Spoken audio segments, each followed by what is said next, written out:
More now on the anti-Hamas statements coming out of Israel. We're joined by Hussein Ibish. He's an analyst who focuses on issues concerning rights for Arab Americans and Palestinians.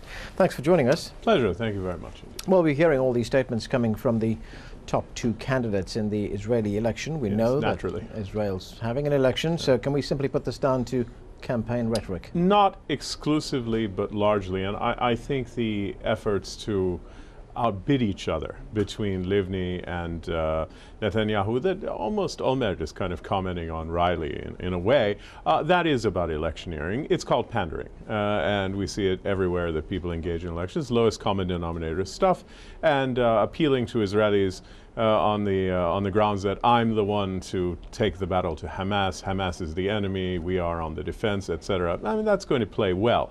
But there is something more, broader than that, which is that the ceasefire, shaky and unsatisfactory to everybody though it has expired. And so the question now is, you see this exchange of violence on both sides, and the question is what lies after the ceasefire? Is there really going to be a major Israeli ground offensive into Gaza? And I think honestly the answer to that question is no. I don't think it's in Israel's interest or Hamas's interest to really push the contradiction at this point to the breaking point. So, you'll probably see the status quo kind of limping along, whatever politicians on both sides might be saying.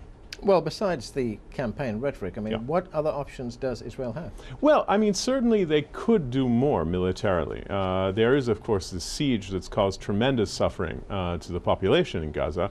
Hasn't done all that much to destabilize Hamas' control of the territory, although it would appear that finally the population is starting to kind of hold Hamas more and more accountable. Hamas's popularity internally in Palestinian opinion polls, including in Gaza, has been plummeting steadily over the past couple of years and still falls. Which has been the Israeli intention, has it not? Well, I think that's part of the idea. And part of the idea is to undermine Hamas politically. Of course, it's not just the Israelis who have a problem with Hamas's policies. It's also some of the, most of the other Arabs and what have you. But certainly, the Israelis have been trying to squeeze Gaza in an effort to make Hamas unpopular. Certainly, anyone who fires rockets out of Gaza into Israel is doing the Israeli right wing a great big favor. And so you've got this kind of dance of people who don't want to negotiate with each other and want to instead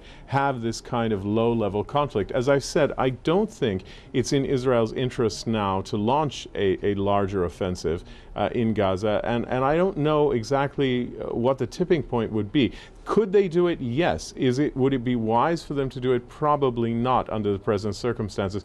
But I think that their kind of dual aim is to try to either undermine Hamas's rule and kind of overthrow Hamas in Gaza, and or sort of pressure Hamas into modifying its policies. They came into office in January 2006 with the same policies they'd had for years, and sort of everybody in the region waited to see if they would amend those policies, and frankly they haven't done it, not in any clear, consistent way. So that's also a way out for Hamas. So you've got people with a lot of options, but they're kind of locked into this low-intensity conflict, and I think that's what will continue.